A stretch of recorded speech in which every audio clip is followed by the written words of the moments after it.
today. I'm so excited. I'm here with my friend Jess. Most people know her as Jeslyn Gorman. I'm going to read your bio because otherwise I will have nothing structured because we're going to have basically like our 3-hour lunch. It won't be 3 hours, but we're going to basically do that sitting here with microphones. Perfect. And I cannot wait. No, it's totally the same. It's totally the same. Yeah, absolutely. Yeah. I wish we had sushi. I'm sorry. You know Next what? time. I didn't get your rider. Come on. I know. Okay, so Jeslyn Gorman is a world-class vocalist and performer who has taken the stage as a backup vocalist for many artists, including Meghan Trainor, Jason Derulo, Nick Jonas, J-Lo, Rita Ora, and global superstar Taylor Swift. Performing in sold-out stadiums worldwide, she brings firsthand insight into excellence, teamwork, and showing up under pressure. Beyond the stage, Jeslyn, my dear friend Jess, is a breast cancer survivor and thriver. I'm going to add that in there because you are just ultimate badass. Sharing her story in the Eras Tour docuseries, she is a passionate advocate for women's health, using her voice to inspire resilience, awareness, and empowerment. Today, she blends her experiences in music and life to connect with audiences in a meaningful way, encouraging them to step into their strength and own their story. Yes, I am just so excited to talk to you. I always love talking to you, but I feel like with what we've kind of discussed of how much you want to share your story to impact others and so that people can benefit from it, it just lights me up because that's like my whole life's mission. Totally. And so whenever we've gone together, you know, over the past several years, like since the beginning of this and talked about that, I feel like there's just so many amazing things that we've discussed and empowered each other to feel. And I'm excited that we can share that with people today. Yeah. So obviously we want to hear about your story, but how I would love to start is hearing kind of like from the beginning, how you found your cancer and what that looked like for you. Yeah. Well, my friend Elissa, I think it was probably Breast Cancer Awareness Month, which makes sense for that tracks. These type of posts. But you posted, I don't even remember the extent of it, but was just pretty much like, check yourselves. You know, I got mine at stage 4, and like, you never know, all of a sudden, like you might not have any symptoms and just like, oh, wow, pops up. So I was living in Santa Monica at the time because pandemic, and there was just no jobs at the time. So I was like living with a roommate, but it was nice. I was like not far from the beach, but I was just in bed and it was like morning, and I was like, oh, maybe I should do a self-exam because I've done it at that time. I think I'd done it once before. And I was like, oh, it doesn't run in my family. There's no chance, whatever. I don't need to do that. But I was same. But I was like, maybe I should because Elissa just told me to.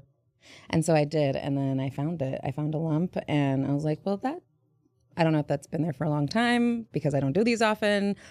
But this doesn't seem like normal. And so I asked some friends. I was like, have you ever found lumps? And many of them actually said that they did, but it was just like cyst. Yeah, exactly. Yeah, totally. And some of them just left it. Some of them got them removed. And I was like, that's what it is.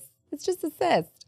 And I went a couple months without getting it checked. And I was like, I think it's just a cyst.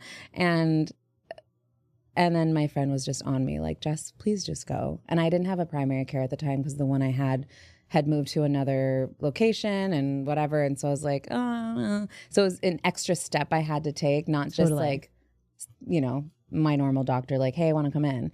And so I ended up getting it checked in February of the next year.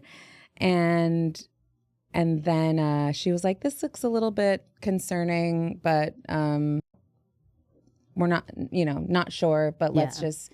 Or actually, no, she didn't say concerning. She said, this looks like it could go either way. Let's get it checked just to make sure. And so I'm glad that she was like, she gave me that. Took it seriously. Yeah. Yeah. And so then there weren't any mammograms or ultrasounds for months. And I could have gone to a different hospital, different anything, whatever. I was like, oh, that's fine. Yeah, because we don't think we have cancer. No. We're being responsible enough, but like it's not like we think it's like imminent. Exactly. Yeah. And I'm like, okay, that's fine. I'll just do it end of May. so many months later. And so I was traveling at the time on tour, and I was like, okay, well, when I'm home, like during the week we were home. And so I think it was May 30th or something like that.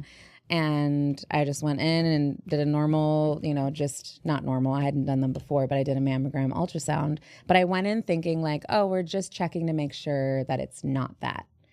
We're just confirming that it's not that. I like that mindset, actually. Yeah, I went in just being There's no benefit to thinking that you have cancer in advance. No. Ignorance is bliss. Hello, thank you. And I was just living in the bliss, thanks. And I was like, yeah, this is just confirming that it's anything, and if we need to take out the cyst or leave it, whatever. I feel. No, wouldn't that be an inconvenience and whatever? We'll figure it out. Yeah. And so then, the radiologist came in and was like, well, this is highly suggestive for malignancy. So okay, so they kind of gave you a hint, like because I didn't really get that. I still thought I didn't have. In hindsight, the radiologist hugged me for a long time. You were like, I was like, oh, she's so nice. Yeah. Like I really just didn't think. Did you hug everybody? Yeah, it's very nice of you. I know this is really uncomfortable for me, so thanks. No, so the tech was doing the ultrasound, and she wasn't really answering any questions. She was just taking the things, snap, doing the things. And like, I was just like, did you normally say things at this time? Are you not saying anything because it's something? And so then she's like, just give me a second. I'm going to go talk to the radiologist and see, just talk to the radiologist. I think they're probably trained to be like, we're not going to say anything other than that. And then she came in and was like, and I could already tell the moment she walked in, I was like, normally doctors don't come in. They just like, okay, you'll get the answers later. And so I had this like, stomach drop of just the radiologist walking in and saying, okay, so we see something here, and it's this and it's that, and it's highly suggestive for no, I think I asked her, in just looking at what you have, what do you think? And she said it's highly suggestive for malignancy. And at that time I was like, what's malignancy?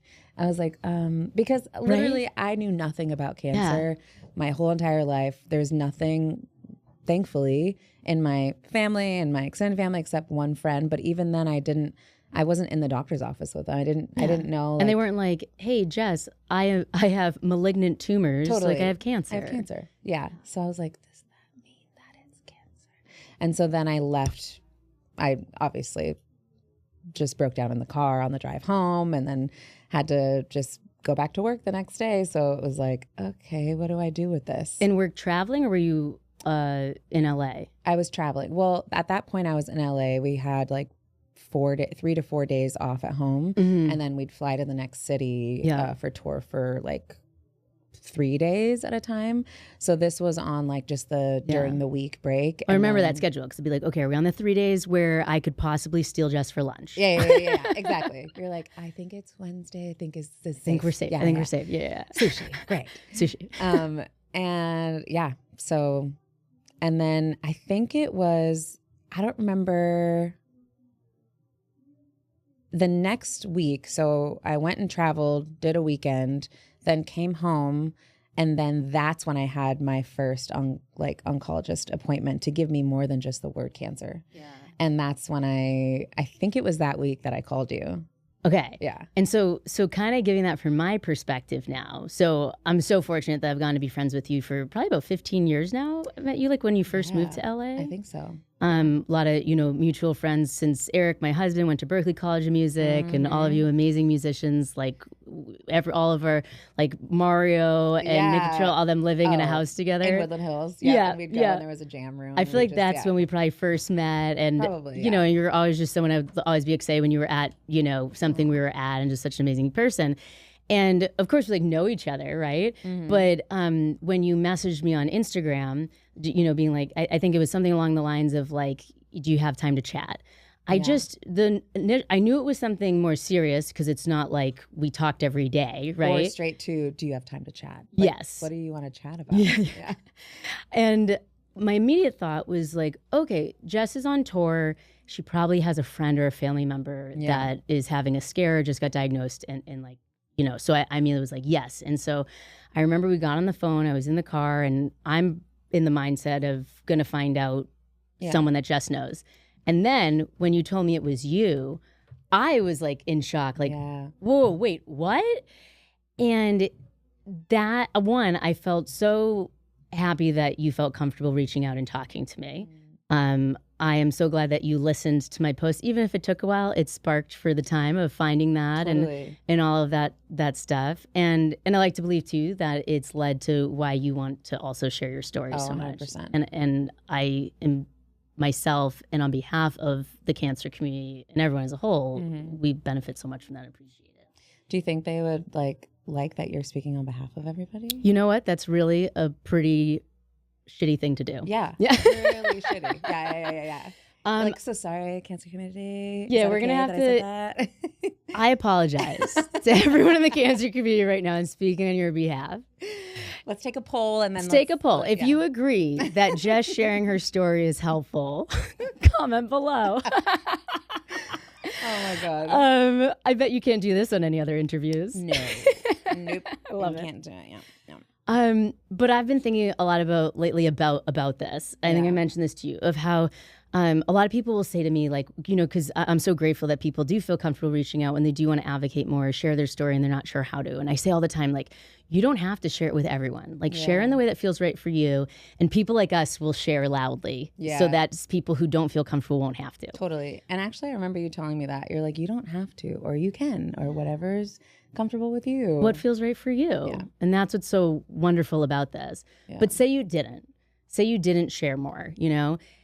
When people say things like, if it only helps one person, that is bullshit. It is never going to only help one person, right? Yeah. Like, just someone, regardless of having an audience or being a public figure, any of these things, like someone finding out that, like, I was 34 at the time that I got diagnosed. When someone finds out that someone at age 34 got diagnosed with breast cancer stage 4, that's already going to change a bunch of lives. Totally. People are going to take a look. They're going to get the thing checked that they might have been waiting on. Yeah.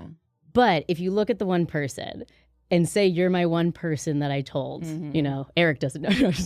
But say you're the one person I shared my story with. Yeah. Then you finding that, you getting checked, getting diagnosed, going through it, and now sharing it in such a public way is changing millions of lives globally. And that is one extreme example of a ripple effect. But that's what just lights me up of like, this matters so much. Totally. And I think that boils down to, it's not about, the part that matters isn't sharing things on big stages or in big ways or writing books or these things. The part that matters is the overarching piece of us having community and putting ourselves out there in whatever way is comfortable. Yeah. I mean, as an example, you just went to Camp Breasty. Yeah. And like you realized that there were a lot more stage 4 metastatic, unfortunately, but like you didn't know if it would, you'd feel like, oh, am I one of the only one? No, like you, like having that community of people that understand is one thing, but then like, as you say, having community outside of that and expressing your story is so powerful because they don't know any of this. They don't know this life, and it becomes our life, unfortunately, but it's like this is normal to us, and all this information is normal to us. Initially, it's like just thrown at you in the beginning, but after a while, you just get used to it, and you kind of forget that not everybody else knows this or knows the details or the ins and outs of everything. And if they knew, maybe they would take their health a little bit more seriously, or advocate for themselves. And maybe not blame themselves, like on the other side too, like the ones who did take everything so seriously and we did all the right things, right? Like that was something at Camp Breasty that was so powerful to me, was hearing, one, I didn't realize like you don't know the people who are following you unless you talk to them, right? And it's much different in a DM or a comment than seeing them in person.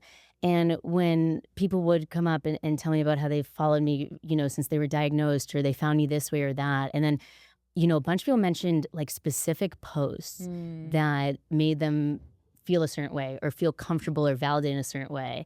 And I would have never known that, and they were like, I don't mean to make you uncomfortable, or I don't want to, and I'm like, oh my God, you were like fueling everything and also making me feel like, because even, Eric and people were like, I went to Camp Bresty, went straight to our golf tournament in Andover. I don't understand. And then here and then heading to chemo. No. And so Eric was like, Elissa, you do realize like in your calendar, you have the podcast with Jess. I'm like, uh-huh. He's like, but you're just getting back the night before. And then and I'm like, uh-huh. Okay. Like this What's your point? Yeah, exactly. I was like itching, like, especially after all that, it's like, this is the stuff. This isn't the work. This is the stuff that fills our cup. We go through all the other stuff that we don't want to have to do, but we do it to survive and to stay alive so that we can live and do these things. Totally. And like, I just was so excited to hear that. I was even at a retreat. We were with the Dear Jack Foundation. We did a couples retreat. And so there were a few other couples there. And one of the couples, the girl Brie, was so sweet. And she was like, I actually started a registry 2 years ago from we got this, and I've been following you since then, and the registry helped us so much. And I was like, you have no idea what that means to me. Yeah, and people are probably like, oh, I don't want to. Yeah. This is probably just another person telling you this, but you're like, no, I don't like, get you see the back end numbers, and you see the stats, and you know how many people are following or liking, but like, you don't know how many people really have the impact changed by that. And hearing that is unreal. And that it was helpful. And that was helpful, right? And then another girl, Alana, was like, I actually admittedly know you because of Jeslyn Gorman. And I saw that because she followed throughout some breast cancer, my post or something in a story or something. And I was like, I love that. And I think Jess would love that too. Yes. But yeah, that also goes to like, as your other point of just like the ripple effect, like the fact that like, it's just nuts. It's nuts. It's nuts. Like, unfortunately, you had to get breast cancer to warn me about getting breast cancer. And then I'm warning now a ton of people, careful, like, get yourself checked in case you get breast cancer. Like, unfortunately, we're in this club together, but fortunately, by sharing our stories, like, testimony is so powerful. Like, even if it's not related to cancer, if it's just like anything traumatic and horrible that happens in your life, if you express it in some way, if you're comfortable with it, even if it's just your friends and family on a smaller level, it still affects them in a positive way. Absolutely. Like, yes, it's like heavy, but like it affects them in a positive way of feeling like, oh, I went through this thing and this reminds me of that. I'm not alone in it, one. And two, like certain things that I learned from my journey, I'm sharing with my friend who's dealing with like infertility issues and things, and certain things that I would share with her. She was like, wow, Jess, the wisdom that you got from your journey is like beyond helping me right now. And it helped her change her mindset and have her just helped her in her journey. And now she has a beautiful little baby boy. But This is Kristen. But yeah, we went on a hike and she was like, Jess, like, wow. And I was like, I'm just saying things that I learned, but like allowing myself to be open and be vulnerable and not worry too much about the like what this means about me and the title of it. Like even sharing this now, or like on like sharing it with on a global scale, it's like, are people now going to label me as the breast cancer girl, or will I still get hired as a singer? Are they like, oh no, she's probably in, just trying to recover and be, I'm like, no, please hire me. I'm singing. Yeah. And the more people understand about it, because yeah, some people, and I get it. Like if you're not in it, just like I didn't know what metastatic meant, malignant, all these words that like we didn't use regularly. But some people may just picture cancer that like, oh, you had breast cancer, so now forever you are just at home having breast cancer. Nope. And that is not how Jess and I live our lives by any means. No. And I totally get that. And what I will do, I'm gonna text Kristen actually after this. We won't put anything without her approval, but she's got to get in here too. We got to talk more about that. But I was thinking about how the three of us had lunch, and you gave me my belt. Yeah, your championship belt. And I wore it like this way instead of this way. And I was like, I don't know. How am I supposed to There's the wearing it, and then there's like the, tough I'm walk. that girl. Yeah, you I'm the are. tough You're walk, that you know what I girl. mean? I love that you brought up though that as a prime example, because I mean that's a big thing for me is I look at it like it's not just breast cancer, it's not even just cancer. A lot of the things lately have been a lot around chronic illness, or there's a lot that I learned to empathize with more so with losing my brother 10 years ago, or infertility and other stuff like that. I would love to talk more about the fertility piece, Yeah. because I know that was a big part after we initially talked. You're finding out all the things about getting diagnosed. And a big step in that is preserving. A big step in that. I was like, oh, we'll edit that. We're not going to edit it. No, we're leaving it in. We're leaving it in. Press that over that. Preserving your eggs. I'm saying it worse now that I'm thinking about it. Preserving your fertility. Yeah. Okay. Just come at me with this. I want to hear your scenario. You're like, come at me. No, but I remember this time, and this was amidst you being very active and at a time that you're not, like all these components of it. So I would love to hear, and I've been blessed to get to hear it. So I'd love to hear you tell then how you see it now. Yeah. Well, like, I mean, at the time of diagnosis, I was 35. So I was already like thinking about like, should I freeze my eggs? But it's very expensive. And, but yeah, unfortunately, I got cancer and then it was half off, which is really weird. But It's like I was thinking about it, then I got forced. then I got a discount, but it was a little bit less. Yeah. It's a lot of give and take here. Give and take. Yeah. Positive, negative.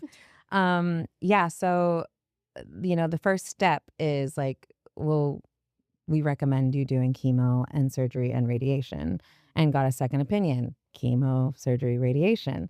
And because I had a lymph node that was a little questionable, and it was like larger, and so that can obviously be from, oh, I had a cold and it was just a little larger, or there might be cancer in there. So we had a biopsy and it was negative, but they're like, well, you never know, it might be on the So that's why I think the size of it and how fast growing it was, and there's a questionable lymph node, they recommended chemo. So with Just real quick on that. So what you just took us through, a lot of people outside of cancer in general don't understand. It's not like, oh, my friend has breast cancer, they're going to do exactly what Elissa's doing or what Jeslyn's doing. Like, it's so specific down to whether or not you have a genetic mutation, what type you have, your specific scenario, what that looked like. Is that more concerning? So I just wanted to point that out because I don't think people realize because how specific we are. initially you didn't need surgery. No. So then when I asked you about surgery, you're like, sorry, let me bring in my friend in here. Yeah, so we I had can... a lunch. I was like, let me bring in, and I try to do that a lot because I realized that early on when people were connecting me with people who had surgeries. I'm like, so now by the time you were calling me, I was well seasoned in this. You're like, I have this girl who has the same type of cancer. They had the same treatment, and this one had this and did cold capping also. And so like now we're all getting lunch in Sherman Oaks. Literally, you put a group together that was my perfect scenario. That was like, great. I got this. Great, Jess, we're ready to go. And like, not one of us, curated. Not one of us could give you all of that. No. Just like, and that's what I think is so important for people to understand. And that's why it's not that like we just need one cancer story or breast cancer story or a specific thing. We need us all as a community so that people can understand it, and everyone's going to resonate in different ways. Yeah.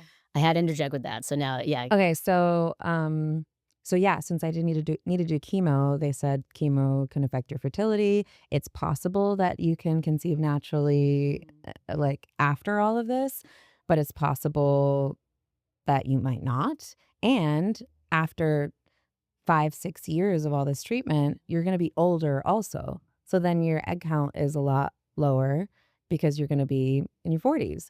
And so, so then I was like, okay, I'm down. And so I did all of this while traveling and touring. Well, the first part of it, I mean, no, most of it was. So I had to, so with, as you know, well, no, yes, as you know, you have to do like ultrasound, injection, 4th day, maybe ultrasound. And then as you get closer, it's every other day ultrasound. Okay, I didn't even think of that. You're strategizing that around. Yeah. And then it's like the last 3 days of it, you need it every single day. Mm-hmm. And so I sat with the nurse and been like, can you sit with me and figure out the schedule just to see if I can continue everything that I had planned. And she's like, there's no way that you are able to do all of this and not be able to miss out on not have to miss out on a weekend. And so that's when I, had to share with my team and say like, I'm so sorry I have to miss. So that was the first show that I missed out on because I was going through treatment for freezing my eggs.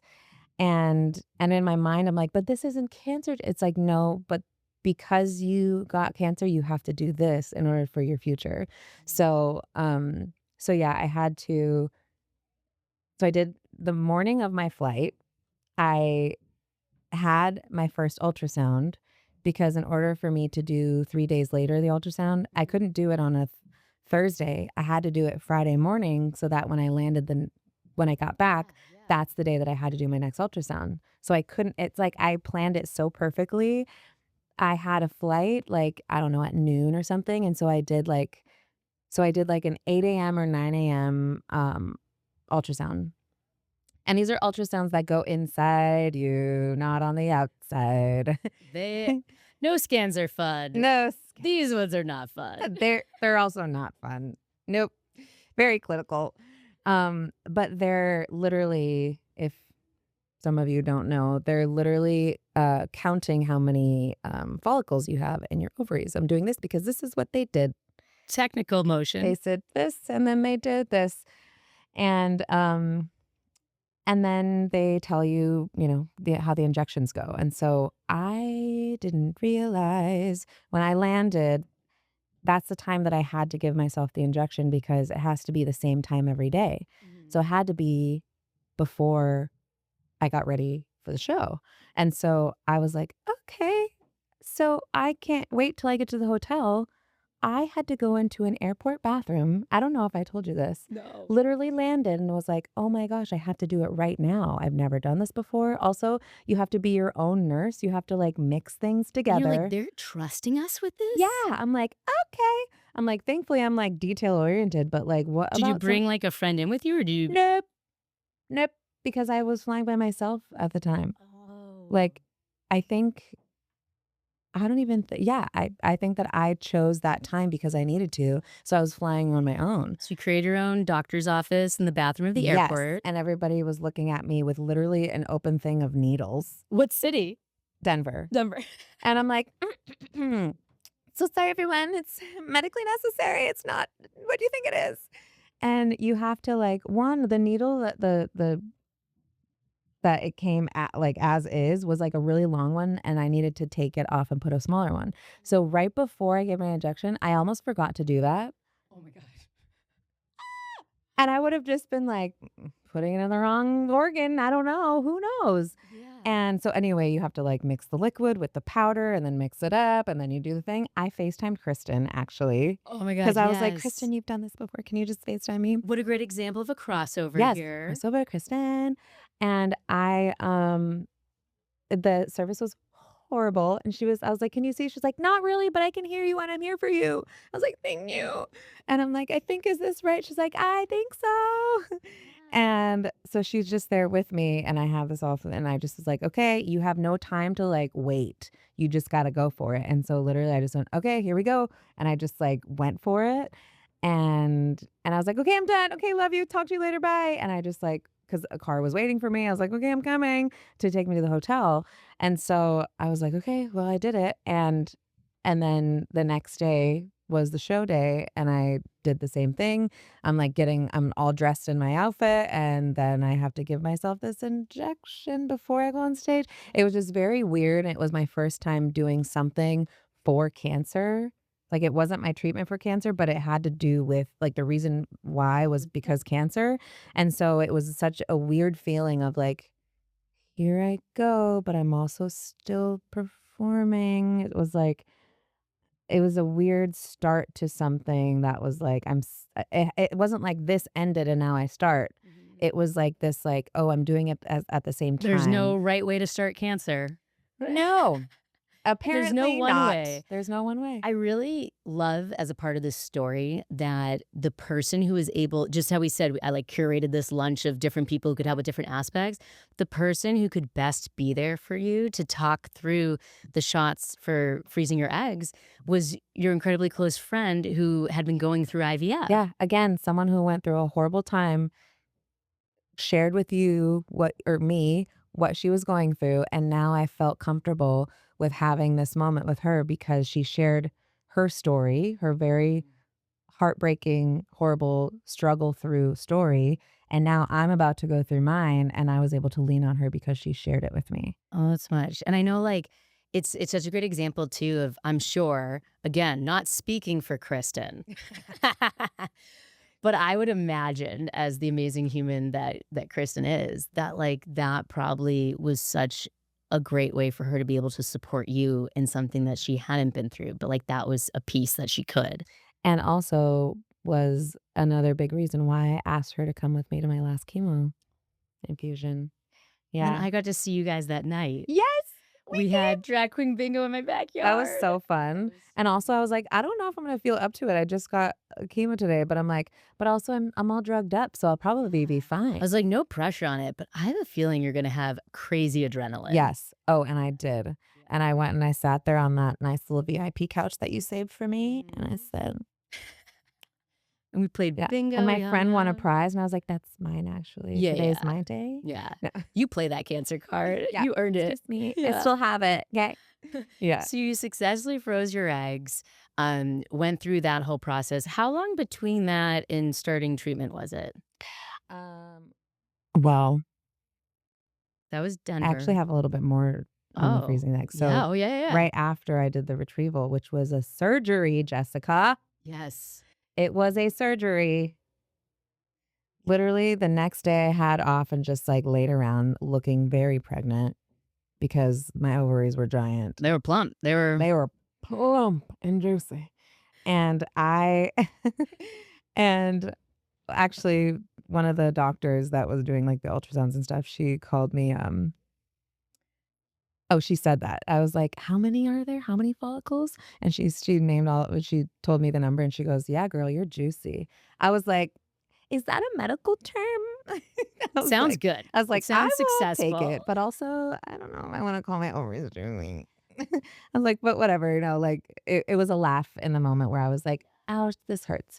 But anyway, I had one day to just lay around. And then the next day I went on an airplane and joined the tour like a crazy person. I remember the conversations leading up to that though. And it was I was like, I'll be fine, it right? was so real though of you like knowing that, I mean, you're not even supposed to exercise at all after that. I couldn't physically walk back to the party bus that we took to see you perform in LA, let alone be able to perform like in real life. But I remember us having that discussion because you were like, I know they're saying this, but it might be, and weighing it out. And weighing out this thing's one's a new reality of all of this. I'm like, but I already missed one, so I don't want to miss another one. And I didn't tell them, so I don't know. And so I just showed up. Doesn't surprise me. And I'm glad that you did. Although it was arguably probably a little dangerous. Yep, shouldn't have done it. My doctor was like, you have a risk of contortion. I said, oh, what does that mean? Well, your ovary will twist and burst. I said, oh, okay. Well, I was already there at the time. I was like, okay. So I just like tried my best to like leave the bottom half still and the top half do all the movement. But yeah, that was pretty crazy. And then the next weekend was LA. And that's when we filmed. And I was like, I'm not going to miss that because my doctors wanted me to start immediately because I had waited all this time from doing all the egg freezing and everything and timing and all that it was like, okay, hello, you need to start your chemo. I was like, nope, I need to be in this film. And so I did that. And then right after the last show was like the weekend. And then I started that Monday. So I started August something, whatever the Monday was after the last show. I saw you August 7th in the show, and I think there were a couple more after. So it was like, so like the 13th, 12th, 13th, 14th, something like that. It was literally the shows ended, and then so you saw me like right after all of that had happened, and I'm like, I'm got this. I'm here. I'm gonna be good. I'm so grateful I got to come see you, and thank you for that. Like, and you took the time to come out, so we got my God. a nice hug and little Yeah. dance with each other before getting to watch you on stage. And it was just the timing of all of that and what you did. Like, you deserved to get to be in the documentary. You deserve to have your story told. You deserve to get to be on stage. Like, there's so much that cancer takes, and there's stuff that's just like non-negotiable. You got to do it, and we got to also stay alive and survive. But like, you squeezed out anything that you were allowed to do to go beyond that survival piece, like you did, and you deserve to do that. Thank you. I'm so glad you did. I'm so also just like, it makes me so happy that you do something that you love so much that you have every reason in the world to not do it. And all you want to do is do it. Yeah. And it was like a big part of what made my recovery as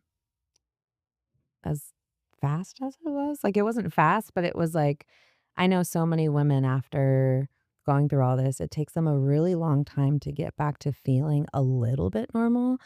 And I think because I had this incredible thing to go back to, I was like, you're gonna push through the pain. You're gonna push through the discomfort, and because Well, it's safe and in the right way. yes, I did get approval. I did get confirmation.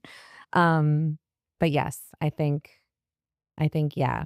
I think a lot of the like side effects from chemo and radiation, like, this sounds crazy, but surgery was kind of a breeze for me. I think because I had gone through chemo, and like chemo was just so like not fun. I mean, I avoid feeling nauseous at all costs.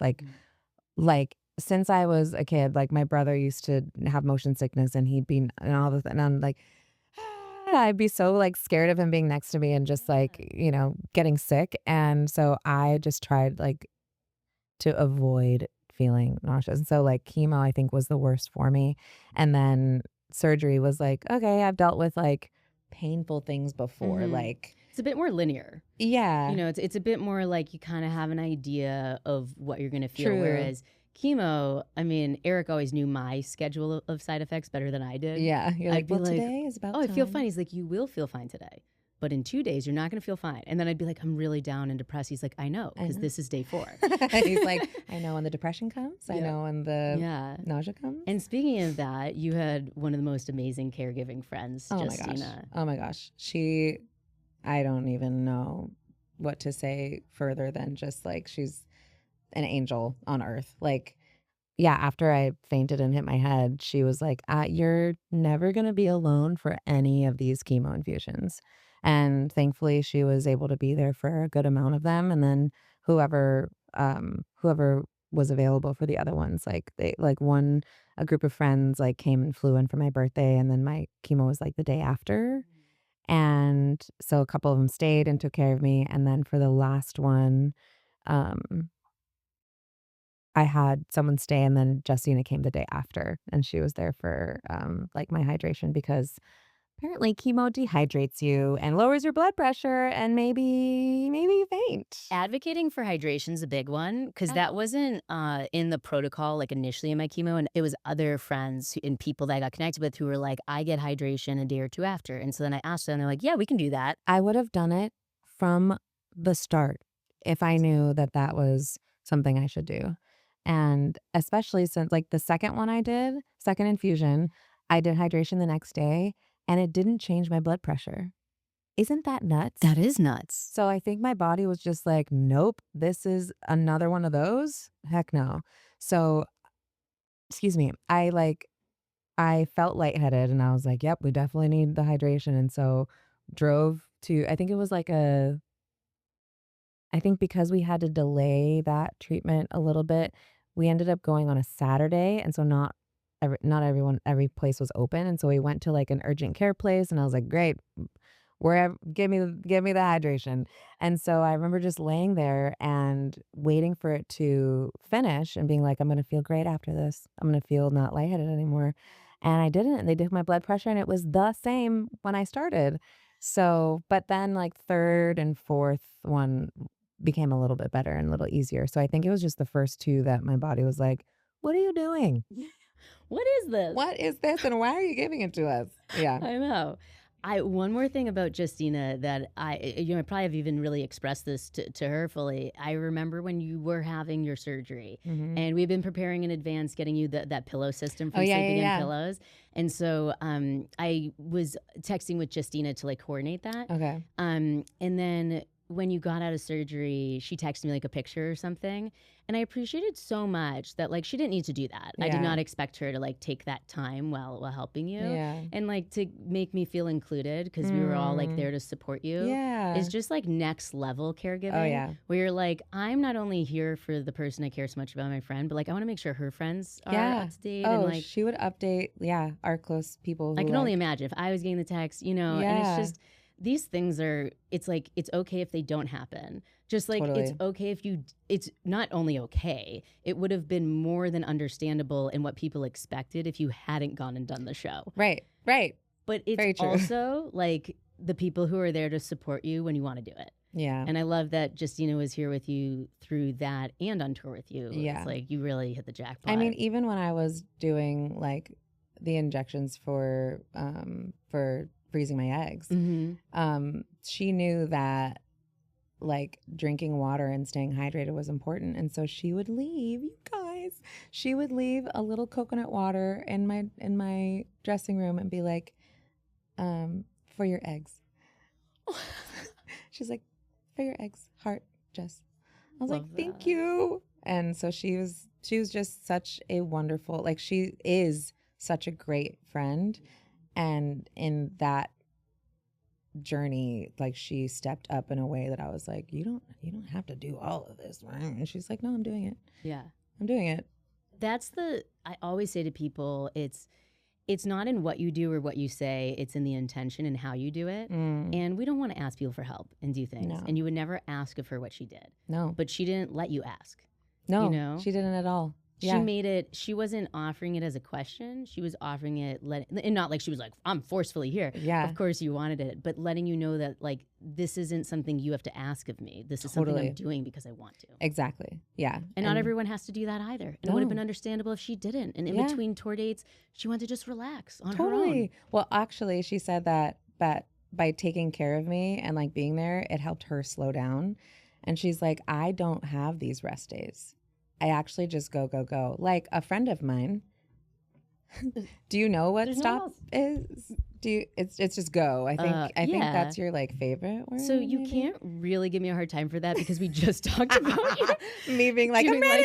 Like, how many straight But yeah, we cut from the same cloth. We are a little bit. But I will say that I don't know if your meds, I'm pretty sure they do because we've talked about this, but my like post like I don't even know, remission meds, like I'm on endocrine therapy and these meds cause me to like feel like all the things, but one being like low energy. And so I find myself these days not being able to do as much as I used to. Totally. And so I'll like want to do all the above, but I'll have to say no to some things. And it actually feels like empowering to say no to some things now, whereas before I was just such a people pleaser and just like, absolutely I'll come to your event, absolutely I'll be there for your and what do you want me to do? I'll bring this, and do you want me to make the arch for your birthday? Like all the things I'm like always just like yes and what else? And now I've learned that like I can't do everything, and that's okay, and just prioritize what you need. And even like in my family, like my sister had gone through a really hard time the same time I was going through a hard health journey, and hers looked a little differently, but usually I fly in and I show up and I'm the one that like, okay, what do we have to do? Let's go. And for the first time I wasn't able to do that.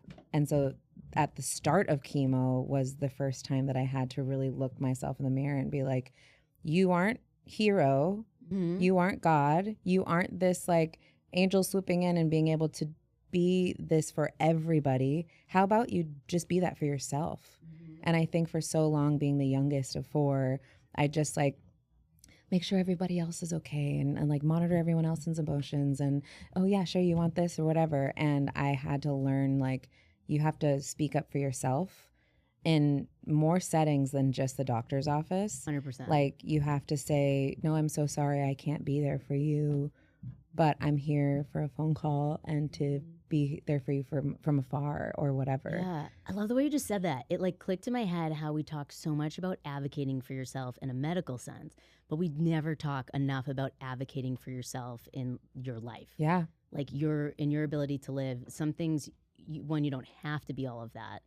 And there's certain things where you want to do it. I was just talking to my psychiatrist about this the other day. Shout out to Dr. G. She's the best. I was saying how I was just fitting in ridiculous amounts of stuff. Right? I was at Camp Breasty. Then we had our biggest fundraiser of the year. And then coming back, chemo, and And so she said to me, she said, I'm not going to discourage you from doing those things because I know you well enough now to know that those things are really important. Yeah, and you also enjoy them. And you enjoy them. Yeah. But amidst that, I always identify the things that you can knock off and then plan for it. So if you're going away for a camp, plan the couple days before that you're not in back-to-back meetings all day, or you're not doing a million things. And then set those expectations with the people around you. Yeah. And it's still hard and it's a constant thing. But like once we identify this, it's not just like, oh, I don't want to do this, or oh, I can do this or that. Like we deserve to think out our lives. Yeah. And like do it intentionally the way that works best for us. Totally. And I'm now learning that just like the try it and see what happens kind of way versus like a doctor telling you. Yeah. I'm like, wait, I can't just do things back to back for 5 days. Oh, I just like am a dead person on the couch right now today. I shouldn't have said dead person. Like that's, but also we're not dead it's yet. Okay now. We're not. But yeah, like there's no wrong thing to say here. True. Yeah. Very true. Yeah. I do know that with you. I can just like blurt out anything and you're like, absolutely, I'm here for you. What else do we want to talk about? Well, what I'll say about that too, because when we were talking about, I want to address the fact that there was these few years of you living with cancer and finishing cancer and doing your job and your life and your passions and all this stuff that no one except for the people who directly knew you knew that you had cancer. Right. So back to the beginning of that a little bit, I wrote about this. Thank you for letting me do that in my book about. Now you can say it's me. Now I can say it's you. It's very cryptic. You're like this person. This wonderfully talented friend. I think it says Jessica Gorman. I don't know. Maybe. No, I don't know. No, we said Jeslyn. No. Did I say Jess? Maybe you said Jess. Oh, Jess. Yeah, I forget. Whatever it is. Whatever. But what really struck me about when we would talk about this is I prepared wigs leading into chemo. And it was mainly because that's what everyone around me was wanting to help with. And in like with very good intention. Right. But so I just felt like, so that's what I'm going to do because that's what everyone's telling me I'm going to do. And that's what I see, and I'm going to lose my hair, so I need to replace it with something. Right. And once I did lose my hair, I was like, I actually feel really empowered right now to just be me of where I'm at. Yeah. And a ton of beanies was more my style. Yeah. And I just was that. And I was at home living a very different life situation at that time than you were during your treatment. And that was what was right for me. I also am metastatic, so doing cold capping, like had I done that, I lost my hair twice already. Yeah. So probably would have, it's a lot of uncertainty and all that kind of stuff. Your situation is completely different. So we wrote about it and talked about it. I would love for you to talk about it in your voice. Yeah. I mean, it's difficult, right? Because it's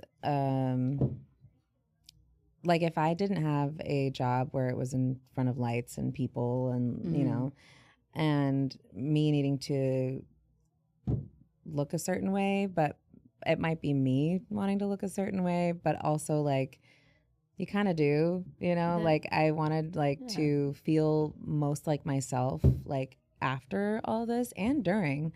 And maybe not being quite ready to if I'm bald, I might have someone in the grocery store who knows I have cancer, right? But if you are on stage, you have people all over the world who now know you have cancer, whether or not you want them. Yeah. And what if I didn't want to share that moment, which I didn't. Exactly. And I didn't want to draw attention, honestly. Like it was like, yes, this happened, but also this really cool thing is happening. And I don't want this news to kind of be out at the same time. Like I didn't want to draw attention to me. And I think that's maybe just who I am as a person. Like, again, being the youngest of four, just like, shh, be quiet, your dad's sleeping, or like, I was like, oh, it's okay, and then it's fine. And so I just didn't want to, draw attention to me and something that was like heavy and sad too. But I knew it would come out eventually because I wanted to share it. But yeah, if I was bald, there'd be no way that I could, like I could have a wig and make it almost as close to my natural hair. But even then, like. And not on your head for over 3 hours. Like, that would have been, oh man. Yeah. And what if that fell off because I'm sweating and, whatever. So I think even like when I wasn't working and doing the show, I'm at home, and even people around my community would then see. What if I didn't want them to know yet, because they would go and say something and news gets out pretty quickly. And so also like in a grocery store, I don't want everybody looking at me maybe and being like, oh, she has cancer. Like, it changes the conversation, the way you meet people, and how we handle that is so individual. Yeah, and if you're at like a party, what if you want to talk about other things? What if you don't want your whole life to just be about cancer? In that, like, what if you want to talk about like this person coming in town for a concert? Are you going to go to their show, or like what's up in your life? And then they won't tell me certain things because they don't want to put it on me because I have cancer, and so don't want to put too much on her because she's already dealing with a lot. No, please, I want to be your friend. Put it on me. I want to hear about other people's problems. Yeah, please. And so when you don't have the option, I feel like people treat you differently. People, the conversation goes different ways. What was it like cold capping, like the process? I hear about it from some different people. I know it's so different. Yeah. And a lot of people might not even know what cold capping is. Like, it's literally freezing your hair follicles. It's literally like a ice pack helmet. Is how and you look good in it. Everyone's like, oh, you have cancer, but you look so good. You're like, oh, you're freezing your hair, but you look so good. Wow, amazing. I feel like crap. So it's literally like you have to, it's initially you put the cold cap on and it's like a brain freeze down your face for like maybe 10 minutes. It feels like longer because you're just sitting there with like your whole face feeling brain frozen. Brain frozen. Yeah, 10 minutes would feel like a million years. Oh my goodness. And it was like you just had to sit there and just let it just do its thing for a minute. And then your whole scalp was numb. And so like it is kind of a weird feeling of like it's not in pain. It's not brain freeze anymore, but it's just this weird numb feeling and you're just cold. And then like similar, like you put the ice pack. So it's like that, but on your head. And so, same premise, like freezing the pieces so that the chemo doesn't get there because it's not as targeted. Exactly. So this is trying to keep the chemo from reaching your hair follicle to prevent it from falling out. And so right at the end of my like 3 weeks of my first infusion, right before my second infusion is when I started like shedding. And it was like a decent amount. And so it was like scary at first. I was like, wait, is it not working? But they had warned me that like between the first and second infusion is when you will go through a shedding phase. But at some point it'll stop and you'll hold on to more and it'll like the shedding will start to minimize. But it's like every time you wet your hair, like apparently water weakens your hair. Oh, I didn't know that. And so I only washed it once every week, and you had to like treat it like glass. Like, yeah, I remember like, sorry, I'm picturing that. And in that moment, because a thing that I kept needing you to remind me too, and I think people need to like fully hear this multiple times of like you still lost like 80% of your hair. Oh, for sure. Right, and people don't realize that, like, because I wouldn't even realize because you're so good at doing it, or how it is, and you feel that differently because then you're preparing it for what the world sees. Totally. For anyone who has hair loss. And the amount that you have to be so careful with products and other things. Oh, and you can't really wear any products. Yeah. If you do, it has to be the most like baby delicate like curl cream that has no parabens, no sulfates, no fragrance, no anything in it that can possibly irritate the scalp, and or any like hold type thing that will make it a little bit more firm or crunchy, because that is keeping it now tight, and you have to brush that through. You're already trying to brush through like little knots of hair that's already fallen out, but then you have to brush through the product. And so now you're tugging at your hair. Yeah. And so I barely put anything in it and left it like fluffy, because you had to like keep it brushed through, but you didn't want to brush it because you knew that hair would fall out. Yeah. And so it was this balance of like very gently brushing, and anytime hair would fall out, it would create a little mat. And so you have to like hold it and take out the mat, and you're like so careful with it. And then they didn't want me to put like a ponytail holder on it, because that would do the same thing, create tension. And there's weight now on the hair around the outside as you put a ponytail on it. So it was that, plus try not to wear hats, because that's pressure on it too. So then like when I was at home, it was just like letting her free, but it was like dry and stringy, and then there was bald spots underneath, and then around here it was all like I'd lost the whole like what is this called? Hairline? Your hairline. I can't believe I got that first try. Thank you. Another side effect of my meds is brain fog. Another side effect of cancer is that you can read other cancer patients' like minds. Yeah, so there was quite a bit lost. So I would wear like little headbands or like a very loose fitting hat. Yeah. And I would put it in a very loose braid and just have like little hairs here. And one thing I will recommend, if you ever have to do this, do not cut your hair. Do not cut it into layers. Do not cut it short, because otherwise you have no way of putting it back. And it's just, oh yeah. And so I had shorter layers here, and I could never I was like, get out of my hair. And I couldn't put hair clips. I couldn't put bobby pins, because that's attaching to the hair at your scalp. And so you're pulling it out. And so keep it long to where you can put it in a loose braid and let her live like that. Yeah. But it was helpful just in society when I didn't have to I looked like a normal person. People that knew me obviously knew that, well, that doesn't look like her normal self, but like she looks beautiful this way, and I was able to it took me like an hour to get ready every time I wanted to step out of the house, because I had no lashes, I had no brows, just like the faded microblading that I had prior, underneath, and then my hair, and I needed to and so I had watery eyes as a side effect. And so even gluing on lashes, it would slide and fall off, and I couldn't rub my eye. And so I was like, it was a struggle to show up in a way where people weren't going to look at me, and I was like, well, sometimes you're just going to have to deal with it, I think that's such a real balance too, of on one hand, from everything that you're saying, it's so amazing how far we've come with that cold capping even exists. And that's an option, and that there are things that we can try, and they work differently for different people. And there's still a lot of aspects that still come with that people don't see the behind the scenes.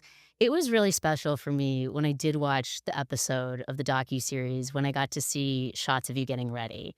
Because I feel like I've seen that in my mind of you explaining it, and then getting to see you actually do it. Because I always think about, and correct me if I'm wrong in how I'm explaining this, but you would be like, I'd have it back, and then I wouldn't know, is my hair just going to rip out on stage? You used to be walking down, and all of a sudden your ponytail's going to fall off? And in that clip, my hair had started growing back. And so the bottom half, had met up with what was there left. And so it started to get a little thicker. The top half was maybe this short. And so I had to really slick it down for it not to poke out. And I would say that was the most difficult, going back. It was trying to be careful with it, but I needed to put really hard gel or a waxiness to try to keep it down. Otherwise, it was just growing outward. And I was like, I don't know how to do this.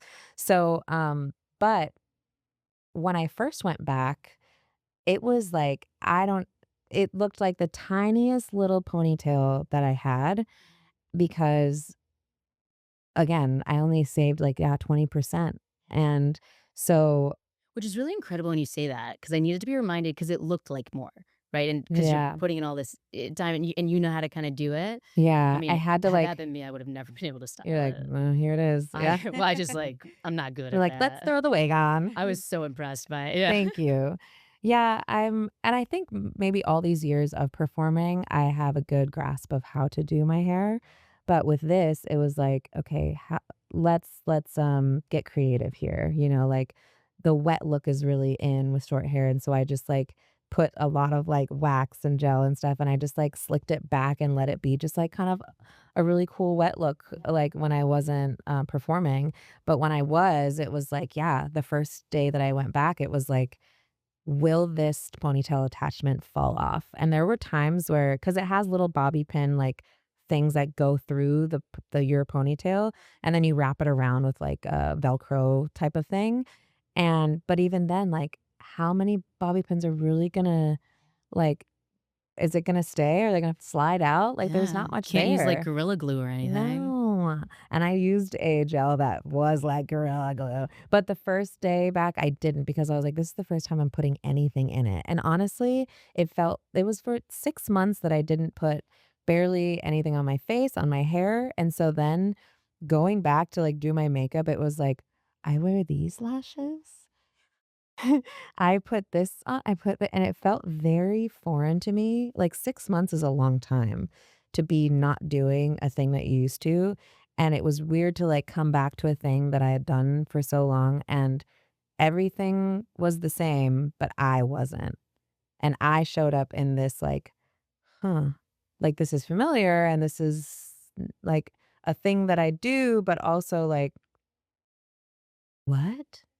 You know, it was just so weird that I was bringing my new self here, and that was even more of a shocking moment of, I don't know if you'll ever get back to how you were before because you went through this and now you have a new normal. This is new you, and you can take the good and the bad and embrace it and try to, like, use it for good in so many different ways. Like, yes, I don't have all my hair, but guess what? I have a solution and it's okay. If it falls out, then everybody will know. They're gonna know at some point anyway, you know, like, if you fall on your face. I mean, you're the definition of continuing to live. Like that is, I mean, that's been what I've told you from the beginning of just like that's been my life's mission is making sure that regardless of whether or not people have cancer or, these drastic life-changing things, and most of us have something that changes us throughout our life. It feels so special to me that like special in a hard way, but in a very relatable way that you have these little reminders of this in Mm, everything that you do. right. Yeah, I mean, it's a reminder in my career, and my, like, personal life, and my family life, and my friends, it once you're done with cancer treatment, you're not really ever done with it. Like, it's always on your mind. Like, unfortunately, you live with it for the rest of your life. Hopefully, I don't ever get it, but it's always on my mind of trying to prevent it, doing everything that I can to prevent it, just as you are. I've identified more with it recently since being NED the past like 10 months because I've identified, yes, which is amazing, so excited.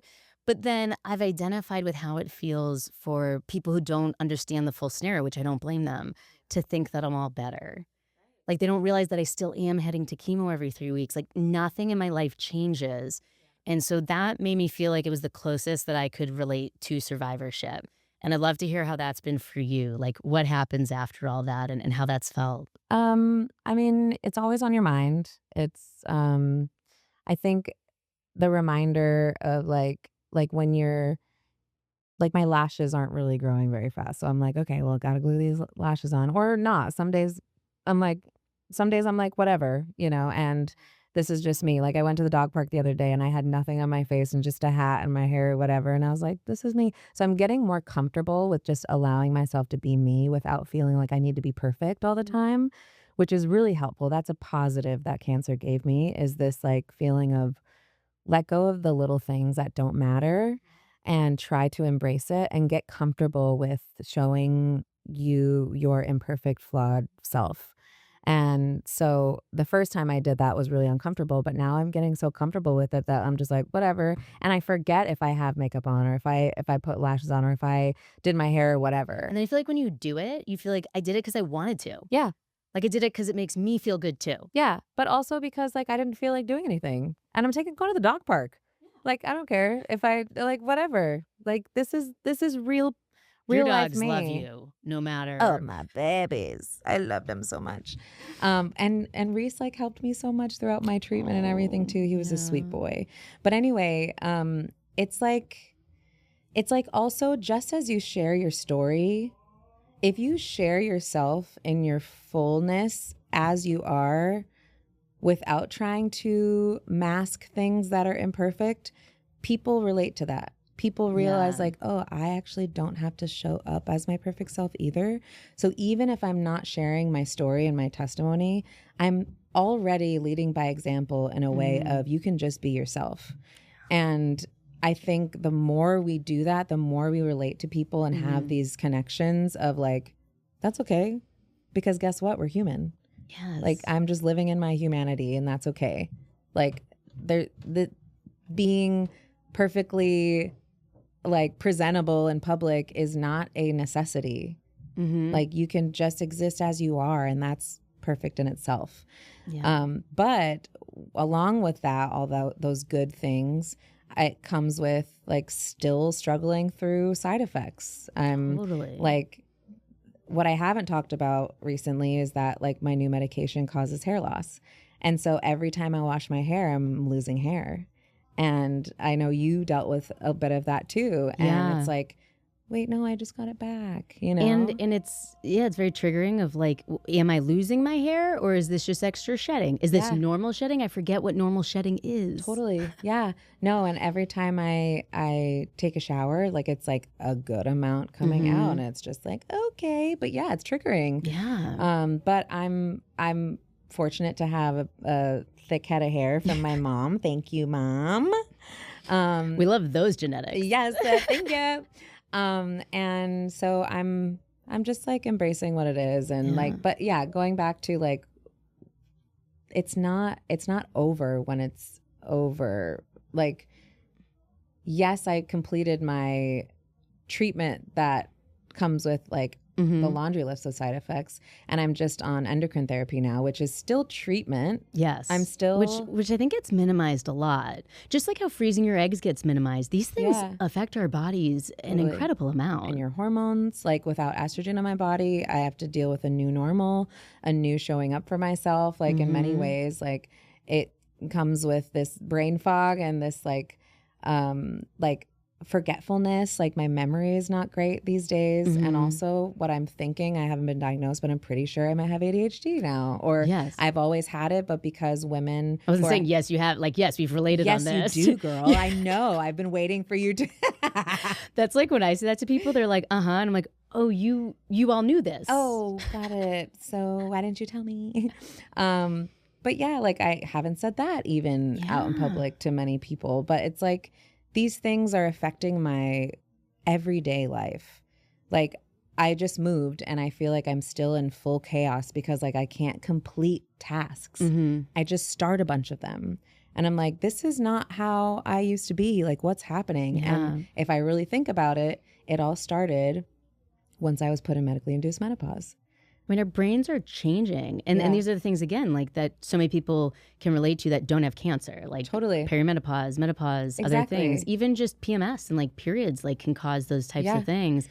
And it's just, it's the kind of thing where I was, as you were kind of, the past 3 years, I think we've been talking about like when you're sharing your story, how you're sharing it. And I think, you know, I hope I've been a good sounding board of that, of just kind of like, being there for, and I think the way it got told was so wonderful. And I'm just so happy for you and that it got told in such the perfect way. Thank you. I hope you feel that way. I do. Yeah. I'm glad, like it felt very positive and like you did it and look at you now kind of thing. And although that's really wonderful, I also want people to understand and see that there's like, it's a balance and just because it looks all pretty and shiny, like, in that aspect, like know that like you're not alone in also things continuing to feel very uncomfortable and different. And yes, I got back to a thing that I love to do, but also like it came with a lot of struggle and still before and after. Exactly. And you know, I'm reminded every day when looking at like my hair being short, which I think is very cute. I'm not saying it does. looks fat. It looks so good. And like that, it. but again, that's not the point. The point is that like even hair shedding, like I lost like half my hair like 10 months ago, and I don't think people could really tell. Yeah. But I knew. Yeah. And it wasn't even that I cared aesthetically. It was really hard pulling out all of this hair and other stuff. And that's the piece where it's so the visual, right? What made me so excited watching the telling of your story, having known that it's been so many discussions that we've had of how you want to tell it and how you want that to come out. And then I feel like once you break the seal, then you tell it more and more and think of these different pieces. Yeah. But I can so relate to that with I really enjoy being able to take a piece of this and put it into a way that anyone could watch or see and understand what we're going through, you know? And I think it's hard to give everyone all of it at once. And that's why it matters so much to me to do podcasts, to do short form content, write books, write articles, because I think we all need to absorb it in different ways. Yeah, and reach people in the way that they receive it the best. Yeah, and how amazing that it helps us. Like, I don't know if it helps you. I know for me, therapeutically. Are you speaking for me? Again, guys, like, I don't know what's... No, it does. Yeah. It is very... relieving for it to be out, one, and two, for it to possibly help someone else, just like yours helped me, and also just to like not be hiding anymore. Like I hid my hair, I hid my side, everything. I was hiding everything for so long, and I still kind of do a little bit here and there, but it just feels relieving to be like, okay, I can exist as I am now on even just another level. Like I can just show up as I am and not worry so much about what people think or trying to hide something and keeping a secret. Yeah. Because that can be exhausting. And a lot of people don't realize that, like, that's the piece. It's not that cancer's over. It's that was that piece of cancer. And within that, so many pieces. Yeah. Chemo, radiation, freezing eggs. Like, there's so many micro components to that. And then now you're just in a different stage of cancer. And you always will be, as, you know, however you identify as a survivor, thriver, however people, that might even change. Like, I know I'm constantly changing the way I view myself. Yeah. With telling your story and all of that, shout out to our manager, Stevie at Eagle Management. I remember when this was coming out and like your passion to want to tell it. And I was like, here are the things that have just lit me up and filled my cup. And I don't think that exactly the way I'm doing is the right way for you, but like, how can I help connect you with who can help you figure that out, right? Right. And I'm, you know, would love for you to be able to share with people just like, you know, what you're doing, where they can find you. Like, what are you enjoying of this, and what do you want to be able to do more of? Yeah. Yeah. Sorry, calling. Zarek. I like, again, I knew that I wanted to share this at some point, and so here I am sharing it. But I knew that during my whole journey of it all, going through treatment and stuff, I knew that I wanted to do something with it, and I knew that it wasn't just for me. I knew it was for the people around me and for whoever hears my story. Like, I knew that there was some purpose in it. And so I'm now stepping into speaking, which is very scary for me because I've always been very afraid of public speaking. And which people are like, what? You sing for a living on a giant stage? I'm like, but that's different. You have people on stage with you. There's music happening. There's choreo, and it's all planned. And, you know, like with this, like, I mean, like, I don't know, but I know from you telling me. Yeah, I've done that too. You want to show us a little? Please don't ask me to sing anywhere.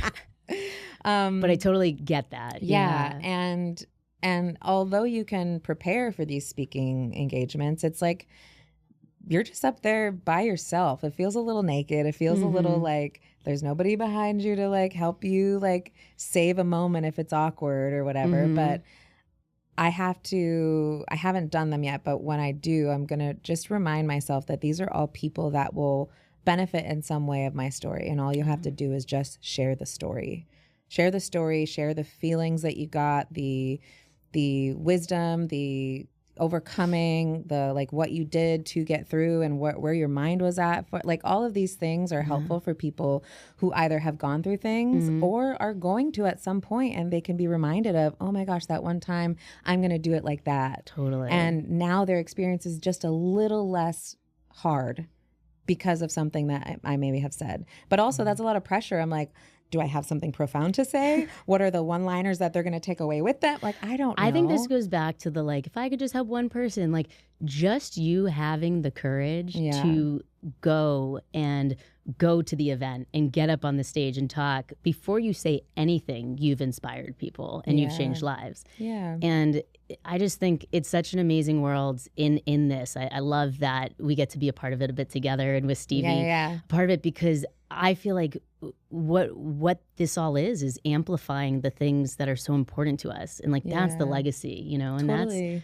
piece that means so much. Yeah. It's your story. That is like you said, legacy. It's long living, and people will remember the story itself and things that you say or how you treat them, or that, oh, she did that huge thing, but still got cancer. Yeah. Cause cancer isn't picky, you know, it's not picky. No. And also like just a real person. Like, I'm just a human person from a small town down at, you know, like have very regular parents, very like Midwest morals, you know, and it's like, once I think speaking in those environments and allowing people to see that I'm just a regular person and there's things that we can relate on, and, you know, we all go through hard things. And like, one thing I say a lot is we're not here to do life alone. And like, whether it's sharing your story with a friend, a family member, or on a bigger scale, like it's still very impactful and very purposeful. And even if it has nothing to do with cancer, it'll still help people. So I'm hoping that will resonate in anything that I do, because that's really the whole purpose of it. Yeah. Well, I can tell you all of that, of course, yes. But in addition to that, what we see from the outside, and I can tell you from my perspective, is, and not sharing from anyone else, this is just my, from my perspective, you're extraordinary. And it's not because of a lot of the things we've discussed. It's because of some specific, it's all of that, of course, that's a given. Amidst all of this, and you being 3 days away, 3 days here, you know, when I was diagnosed, my 5th round of chemo, I started wegotthis.org. And that's the first nonprofit gift registry for cancer patients. And I started this piece of a mission, knowing that we make it too difficult. Like, this has to be easier to support each other. And in between you touring all over, doing treatments yourself, everything that we've discussed, you would take the time anytime I had an event for We Got This, anytime we had an initiative, you did how you described Justina being your caregiver. Like, you were doing that for the cancer community before the cancer community knew that you were in it. Like, that gives me chills. Like, that is so amazing. And there's a specific scenario of when the LA wildfires happened. I got a lot of people asking, how can I directly support people affected by cancer in LA with this? And I was just not sure yet. I was like, I don't know, but we can utilize the registry to fundraise specifically for that. So we ended up raising a bunch of money. And what I was going to use a lot of it for were air purifiers. And luckily we got a lot of them donated. And we ended up doing camps with it for retreats for people who are affected. And we gave micro grants to different families. And you asked me, what can I do to help with this? And I was like, well, there's all these different components. We have about 25 air purifiers we're going to deliver. So I was thinking that I would ask like a few different volunteers to do it. And you're like, no, I'll do all of them.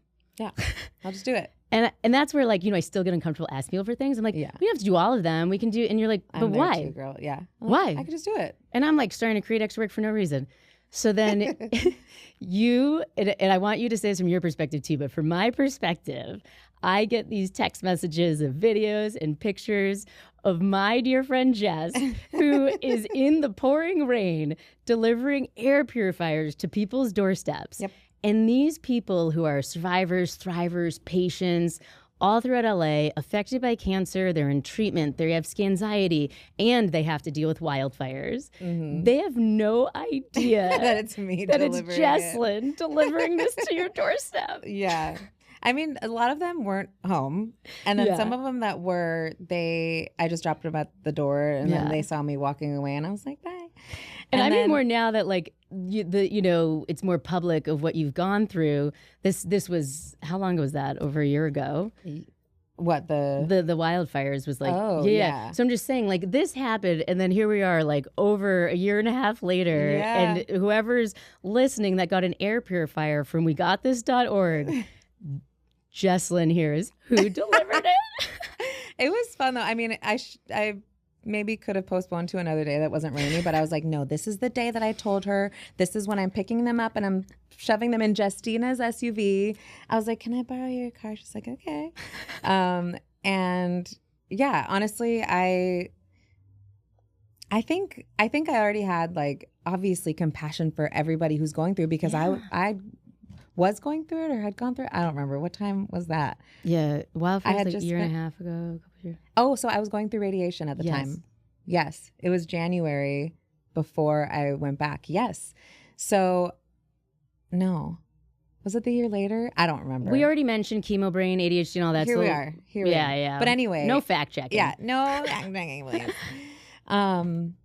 But I just wanted to help in whatever way that I could. And like, just like show up for people, like, and them not know, like, I mean, I'm just Jess. Like, I'm just a person that gets to do a really cool thing. Mm-hmm. But like, who I am, especially going through cancer, I didn't associate myself with this cool person. It was just Jess, like who I was as a kid. Mm-hmm. I'm just me. I'm my parents' daughter. I'm just Jess. Like, just kidding. Yeah. And it's just like, I feel like cancer just like humbles you so much to just like this human person of like, I am just here like going through this very human experience of trauma and heartbreak and devastation. And you don't even think about the things that like, that are cool, that like really like boost your ego. You know, it's like your ego is not even a part of this anymore. It's just like, how do I get through this? And so then you connect on a more human level with all these people too. Not to say that I wouldn't have prior to, like, you know, I would have been there in a heartbeat. Well, that's what I'm saying, is you as a person would have volunteered anyway. But it's not about that one instance. Just like it's not about the big moments. It's not about just ringing the bell. Yeah. It's not about just the fact that you did all these amazing things while going through treatment. That is inspiring and that's amazing. But it's the bigger piece. It's when you zoom out. Yeah. That's who you are. Totally. You know, and it's that piece that's going to continue to inspire everyone. Thank you. I'm so grateful that you exist. That you're my friend. Just love you so much. I love you too. Thanks for having me on this. This was my God. Thanks for coming. Like initially scary, but then I sat down. I'm like, this isn't scary at all. This is great. We just get to talk. I mean, we don't have sushi, but I know. We can do a part 2. Okay. You're like, I'm so sorry. I didn't get your rider. We'll do it at Aroha. Yes, exactly. Yeah. And they're like, excuse me, no cameras. Yeah. Well, so as we close it out, is there anything that you just, want everyone listening or watching this to know? Cancer, not just like in general in life. I think stay vulnerable, stay honest and transparent with the people that are closest to you, because the more you keep things to yourself, the more it'll eat at you and make you spiral into stories that aren't true. And I think the